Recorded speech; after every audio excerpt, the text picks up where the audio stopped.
deputados, senhoras deputadas,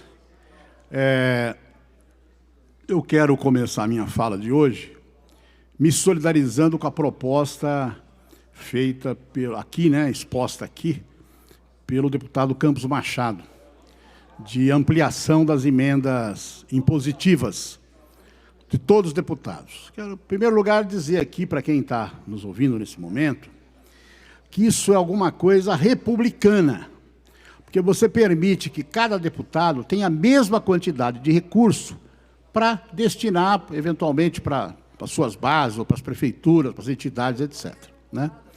E você tem também um montante compatível com a função de deputado estadual no Estado de São Paulo. Hoje, a emenda impositiva nacional concede ao deputado federal alguma coisa em torno de 15 milhões de reais. Em São Paulo, nós temos 4 milhões e 950. Não chega nem a 5 milhões. Então, acho que a proposta do deputado Campos Machado é extremamente oportuna. Mas, por falar em emenda parlamentar, eu quero registrar alguma coisa aqui, com muita tristeza, que o governo do Estado, no ano de 2019, não só não pagou as emendas impositivas, os nossos 4 milhões e 950, como não empenhou a metade das emendas que ele deixou de pagar. Ou seja, ele pagou alguma coisa em torno de 40% a 50% e os outros 40% a 50% não só não pagou, como não empenhou. Isso é crime de responsabilidade cometido pelo governador João Agripino Dória. Crime de responsabilidade. Não há, aqui o líder do governo disse para mim, não, mas nós empenhamos. Não há empenho, senhores deputados, sem publicidade. Se vocês quiserem, entre no portal da transparência do governo do Estado agora, nesse momento, e examine o que está lá, deputado Joaci. Todos nós, deputados, temos lá no máximo 50% de emendas pagas e ou empenhadas. Os outros 50% não estão. A lei que criou a emenda impositiva, ela supunha que no ano das emendas, portanto 2019, elas fossem pagas ou empenhadas para que fosse encaminhada para restos a pagar. O governador João Dória não fez nenhuma coisa nem outra. Nem pagou, obviamente, se ele não pagou é porque ele não empenhou, não pagou e não empenhou. Portanto, nos restos a pagar estão importâncias genéricas, o que é absolutamente ilegal. Também, se ele chegar e dizer que ele empenhou em algum lugar, é ilegal, porque não pode existir empenho clandestino. Então, o governador cometeu crime de responsabilidade. Eu queria tratar de um outro assunto aqui, que é um tema federal. Aproveitar que a deputada Janaína Pascoal está presente, que é um tema federal. O governo do Paulo Guedes, Paulo Guedes / Bolsonaro, cometeu recentemente uma super pedalada fiscal de 55 milhões de reais. Nós tivemos outras pedaladas fiscais no ano passado. E eu perguntaria para a Janaína, o que você acha dessas pedaladas fiscais do governo Bolsonaro?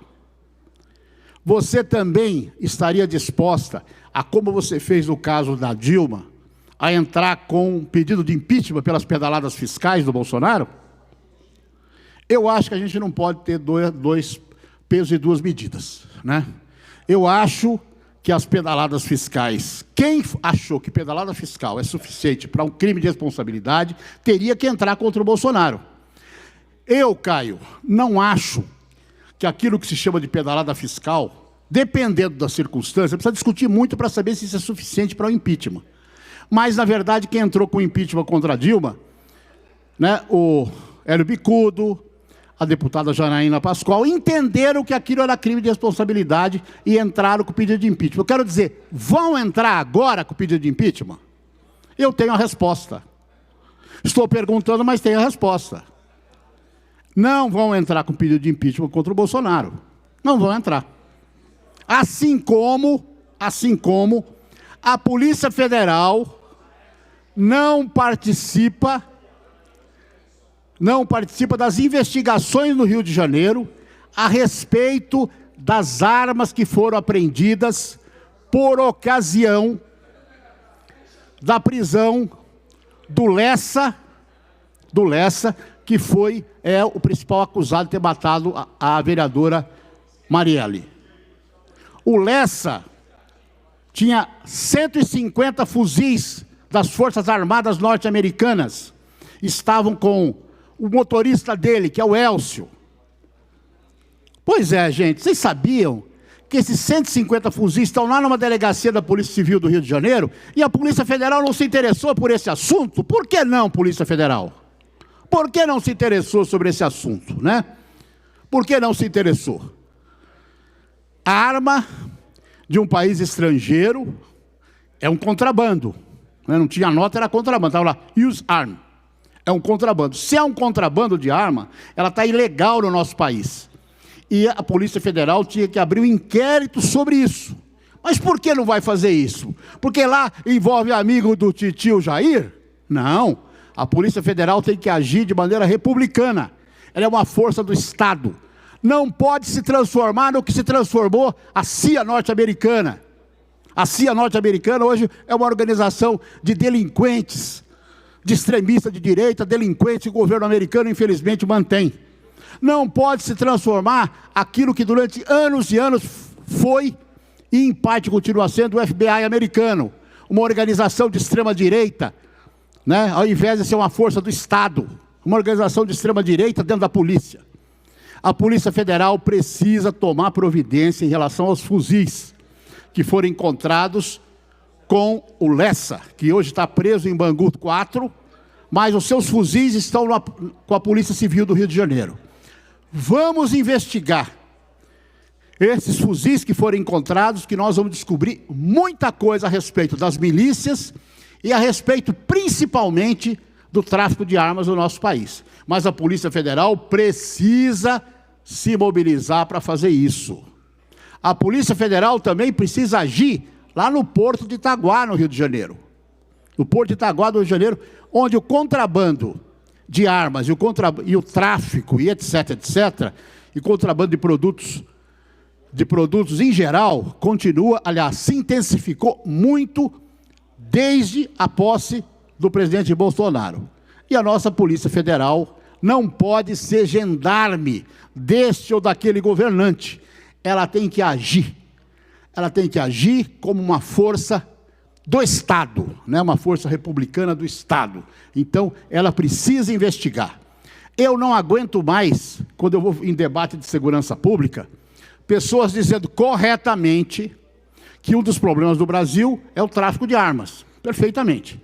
Tudo bem que o Brasil também é um dos grandes produtores de arma leve, portanto, digamos assim, os delinquentes não precisam de arma importada para poder fazer o que eles querem fazer. No entanto, a arma pesada, ela é importante. Por quê? Porque a arma pesada é uma forma que os delinquentes têm para enfrentar o Estado, para enfrentar a própria Polícia Federal, para enfrentar a Polícia Civil, para enfrentar as polícias militares e até mesmo o Exército.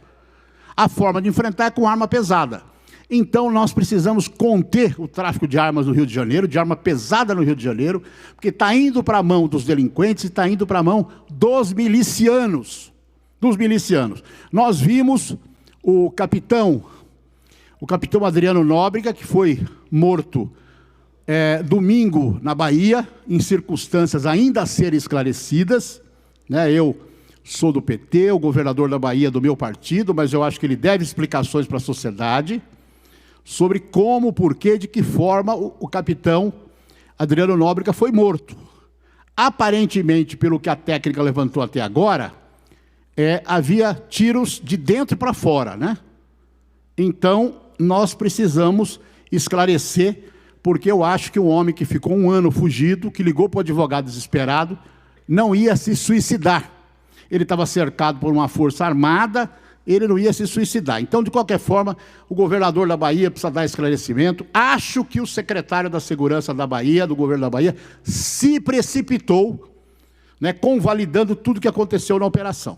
Então, nós precisamos saber, porque eu acho que queima de arquivo é muito complicado. Mas quero só reiterar aqui, queria falar esse assunto. Quer dizer, aquelas armas que foram apreendidas com o Elcio, amigo do, já estou terminando, do Lessa, elas precisam ser investigadas pela Polícia Federal. São 156 fuzis das Forças Armadas norte-americanas, contrabandeado. Vamos saber, porque essas armas estão entrando, essas armas, eu não sou especialista nisso, mas aqui tem gente que conhece bastante disso, sabe o seguinte, fuzil de alta potência é para enfrentar a polícia. É para enfrentar a polícia, né? Bom, de repente até para os traficantes brigarem entre si, mas é para enfrentar a polícia, para enfrentar o exército, e nós não podemos tolerar isso. Muito obrigado, senhor presidente. Agora quem vai falar é a deputada Carla Morano.